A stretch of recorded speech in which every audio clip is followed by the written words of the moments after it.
आप state government में आप या आपके हस्बैंड है? आप खुद है? आप खुद है या आपके हस्बैंड है? आप दोनों हैं। आप ये स्टेट गवर्नमेंट में हैं या आपके हस्बैंड है? दोनों हैं। आप तीनों में टाई हो गए हैं। आप तीनों डिसाइड कर लो भाई।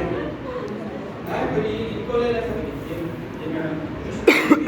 दोनों हैं वो। आप डिसाइड कर लो भाई, दोनों मतलब नहीं। कोई दिक्कत तो नहीं है ना? सिर्फ एक विटनेस चाहिए, विटनेस सिलेक्शन नहीं है। लेकिन जिनका भी यहाँ पर मेंबर ग्रुप में आ रहे हैं, एक शर्त हम पहले बता दें कि पूरी प्रक्रिया समाप्त होने के बाद भी उनको आधे घंटे रुकना पड़ेगा, बिना सिलेक्शन हो जाएगा। क्योंकि पूरी प्रक्रिया समाप्त होने के बाद इस सारे डॉक्यूमेंट जो प्रिंट आउट होते हैं उस पर सिग्नेचर होता है शायद। उस समय ये नहीं करना कि मेरे बच्चे का सिलेक्शन नहीं हुआ, हम डाल देंगे। ठीक है, वो सोच लीजिए, ये मोरल रिस्पांसिबिलिटी है कि आपको सारे दस्तावेज को साइन करके ही जाना है। ठीक है, डन? चलिए आगे।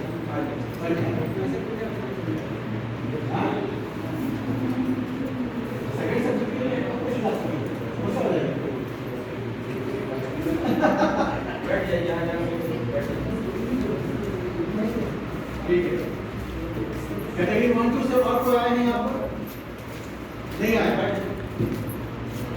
चलिए ठीक है, तो बात नहीं है।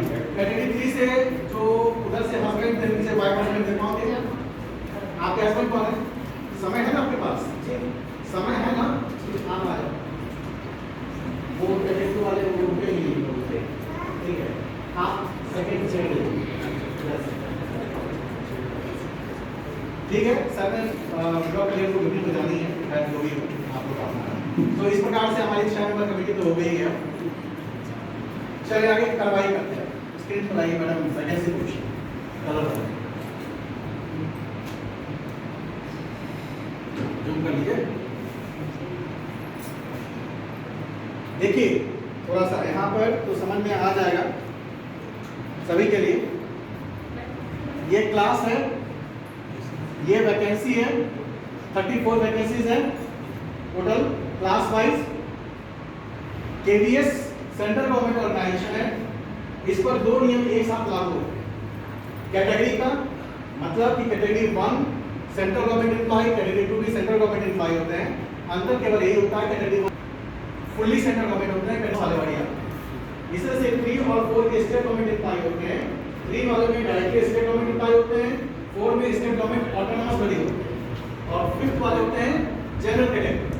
तो हमको कैटेगरी की वैल्यूता को भी ध्यान रखना है 1 से 5 तक, और रिजर्वेशन भी देखना है। गवर्नमेंट का जो रिजर्वेशन है नॉर्थ से सेंट्रल गवर्नमेंट का, वो है ओबीसी का 27%, एससी का 15%, एसटी का 7.5% और अनरिजर्व बाकी हो जाते हैं।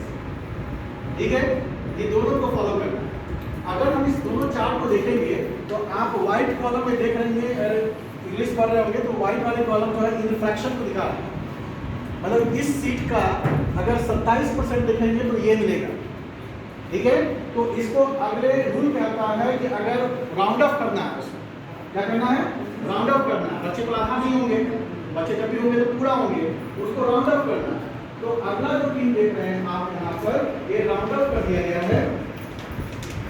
और यहाँ आप देखिए कि ये सारे जो फिगर हैं ये ओबीसी के लिए रिजर्व है।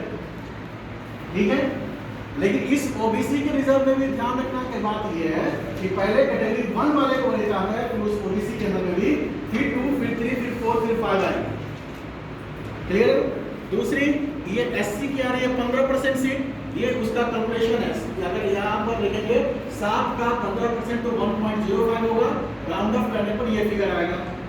इसी तरह से एसटी का 7.5% है, ये यहाँ पर रिजर्वेशन है, और ये अनरिजर्व सीट, मतलब इसमें किसी भी कास्ट क्रीड का आ सकता है, इसके लिए कोई बाधा नहीं करेगी। ठीक है, अब ये दो बातें समझा दी। अब हमारा होता है कैटेगरी के हिसाब से जब हम लॉटरी करते हैं तो केवीएस का जो एडमिशन गाइडलाइन कहता है कि पहले कैटेगरी 1 और कैटेगरी 2। ठीक है, कैटेगरी 1 और कैटेगरी 2। एक चीज और क्लैरिफाई कर दें, अगर कोई पेरेंट्स यहाँ पर बाल वाटिका में या क्लास 1 में आए होंगे तो उनको याद होगा आरटीई की भी लॉटरी होती है। लेकिन आरटीई वैकेंट सीट को लागू